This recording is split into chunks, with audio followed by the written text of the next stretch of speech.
நம்ம இன்னைக்கு என்ன பார்க்க போறோம்னா, வெரைட்டி ரைஸுக்கு சிம்பிளா புதினா துவையல் எப்படி செய்யறதுன்னு தான் பார்க்க போறோம்.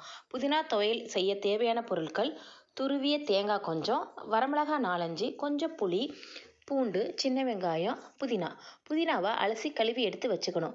புதினாவை அலசி எடுத்து வச்சதுக்கு அப்புறமா அடுப்பில் வடை சட்டியை வச்சு அதில் 2 கரண்டி ஆயில் ஊற்றணும். ஆயில் சூடானதுக்கு அப்புறம் அதில் கொஞ்சம் கடலப்பருப்பு போடணும். கடலப்பருப்பு கொஞ்சம் ஃப்ரை ஆனதுக்கு அப்புறமா நம்ம உரிச்சு வச்ச 4, 5 பல் பூண்டை போடணும். பூண்டை போட்டு வணக்கிறதுக்கு அப்புறம் உரிச்சு வச்ச சின்ன வெங்காயத்தை போடணும். சின்ன வெங்காயத்தையும் எண்ணெயில் வணக்கிட்டு அதுக்கப்புறமா வரமிளகா போடணும்.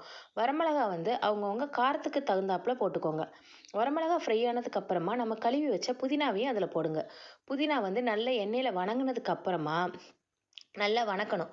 எண்ணெயில் நல்லா வணங்கினதுக்கு அப்புறமா என்ன பண்ணணும்னா, அதில் நம்ம நம்ம எடுத்து வச்ச புளியும் உள்ளே போட்டுறணும். போட்டுட்டு அதில் கொஞ்சம் உப்பு கொஞ்சமாக போடணும். போட்டு அதையும் நல்லா வணங்கிட்டு புதினா நல்லா வணங்கினதுக்கப்புறம் நம்ம துருவி வச்ச தேங்காவை அதில் போடணும். தேங்காவையும் போட்டு நல்லா ஃப்ரை பண்ணணும். புதினா உடம்புக்கு ரொம்ப ஆரோக்கியமானதுன்னு உங்களுக்கே தெரியும். ஃப்ரை பண்ணதுக்கப்புறமா இது நல்லா ஆற வச்சுட்டு மிக்ஸி ஜாரில் எடுக்கணும். மிக்ஸி ஜாரில் எடுத்து கொஞ்சம் கொஞ்சமாக தண்ணி தெளித்து நல்லா ஃபைன் பேஸ்ட்டாக அரைச்சிக்கோங்க. அரைச்சதுக்கப்புறமா நம்மளுக்கு புதினா துவையல் ரெடி. புதினா துவையல் டேஸ்ட்டு சூப்பராக இருக்கும். நான் இன்றைக்கி தக்காளி சாப்பாடு வச்சேன். சூப்பராக இருந்துச்சு. நீங்களும் செஞ்சு பார்த்துட்டு சாப்பிட்டுட்டு எப்படி இருக்குன்னு சொல்லுங்கள்.